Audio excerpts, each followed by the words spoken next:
2 tempêtes dans la même semaine. Une accumulation de 78 cm de neige. Et pendant ce temps-là, sur la rive sud du fleuve, il pleut. C'est quand il y en a tellement épais qu'il faut pelleter par étage.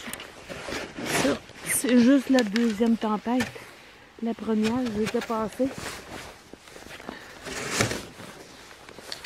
La belle neige poudreuse, légère. Un temps idéal pour le camping d'hiver. Dans les prochains jours, ils vont être nombreux à mettre leurs raquettes et à partir en forêt.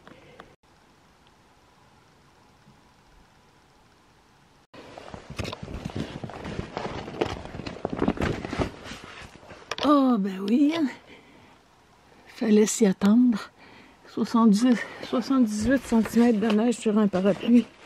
Ça finit par être lourd. Comme si j'en avais pas assez de pelleter sur le tipi, autour du tipi. Le banc de neige est tellement haut, il faut que je l'aplatisse. Puis là, il va falloir pelleter à l'intérieur du tipi. Et ce qu'on voit ici, c'est justement la neige qui s'était accumulée sur le parapluie. Ah, vous voyez ça? C'est impact. Donc, ça serait un signe que les rongeurs ne sont pas venus parce que le papier était toujours rongé au bout. Bon, depuis la dernière fois, j'ai desserré les bagues. J'ai remonté la partie en acier galvanisé. Donc, j'ai descendu la cheminée pour qu'elle soit bien à l'intérieur du poêle. Il n'y a pas aucun jour maintenant. En faisant ça aussi, ça avait permis au clapet de retrouver sa pleine fonction. Sauf que maintenant, la cheminée s'appuie sur la plaque de four que j'avais mis. Alors, pour remédier à ça, ben, il suffit de relever le poêle, je pense. C'est ce que je vais essayer de faire.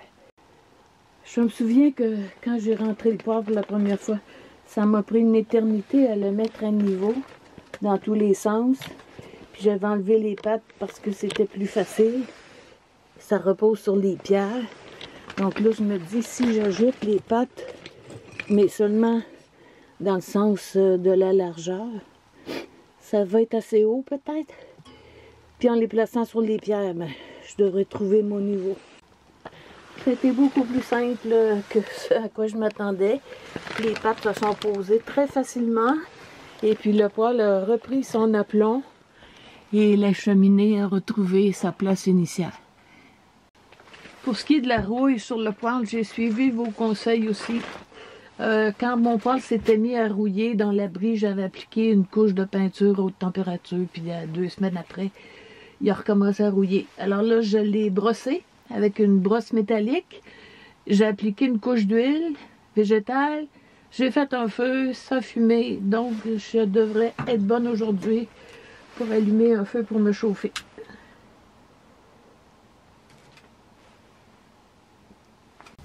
Donc là, le poêle est bien allumé. Puis on voit qu'il n'y a aucun jour là, entre le haut du poêle et la cheminée.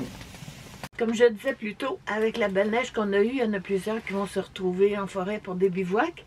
Évidemment, on apporte seulement un minimum d'eau et on compte sur la neige pour la faire fondre et avoir de l'eau à boire. On a tous fait nos erreurs, moi la première dans notre façon de récolter la neige pour la faire fondre. Alors j'avais envie de faire une vidéo là-dessus aujourd'hui. Évidemment, en situation réelle, on fait ça dehors, sur le feu de bois. Mais pour faire un test comparatif des 3 méthodes dont je veux parler, ben, je veux éliminer les variables. Alors je vais le faire à l'intérieur, pas de vent, et je vais le faire sur un réchaud, non pas sur le poêle, pour avoir une constante là aussi. Mon but est de démontrer quelle méthode est la plus efficace, c'est-à-dire qui va exiger le moins de carburant, donc le moins de temps pour une même quantité d'eau.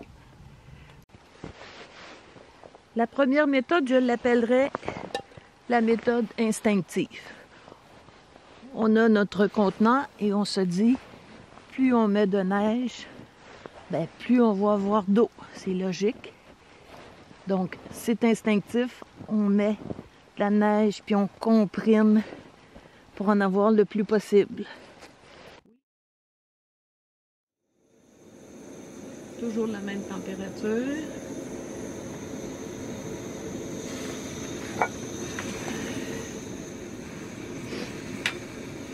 Et j'ajoute le couvercle parce que j'en ai pour un petit moment, vous allez voir.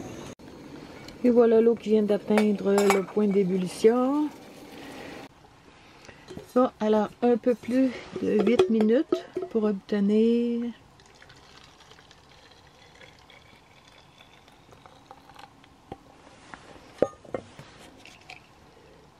350 ml d'eau. Ça, on le voit bien.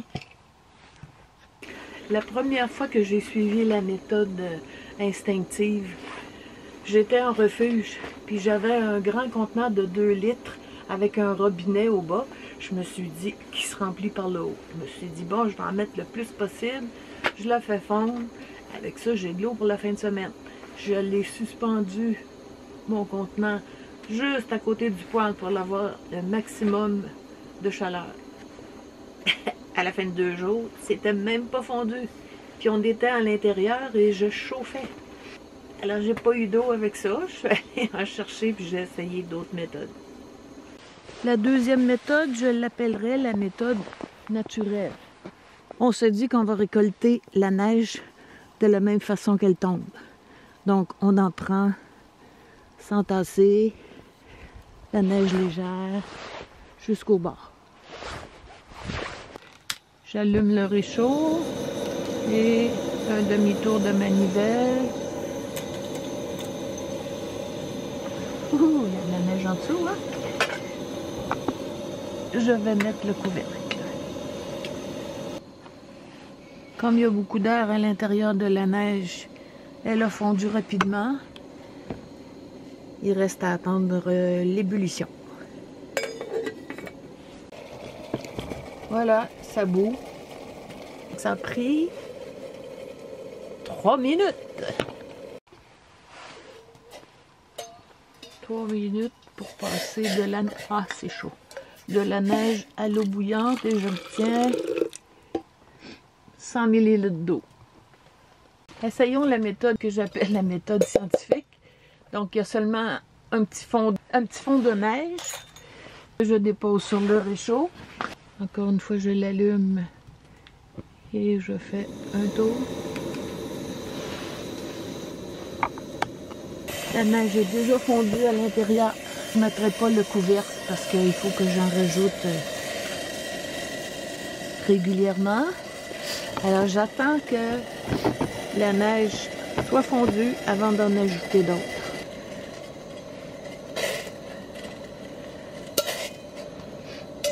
L'inconvénient, c'est qu'il faut rester à côté et qu'on ne met pas le couvercle, donc on perd un petit peu de chaleur.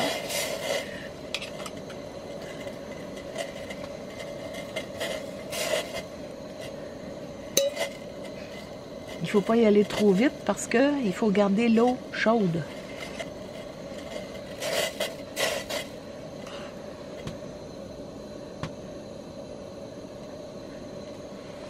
Donc vous voyez à quelle fréquence j'ajoute de la neige. C'est qu'elles font très très rapidement.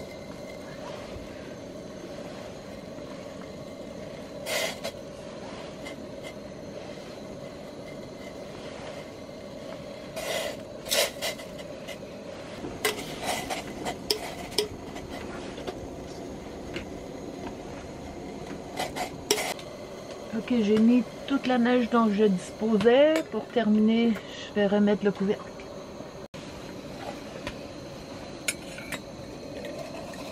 Ouais, et voilà, ça bout. Ça a pris 5 minutes pour obtenir, je vais mesurer.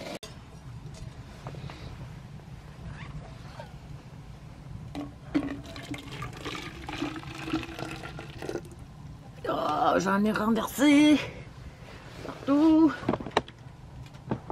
On va fausser les mesures. Donc là-dedans, j'ai 300 ml d'eau en 5 minutes. Alors, si on compare les résultats, en tassant la neige dans la popote le plus possible, ça nous prend 8 minutes et demie pour avoir 350 ml d'eau qui a bouilli. avec la méthode naturelle, c'est-à-dire en ne tassant pas la neige dans le récipient.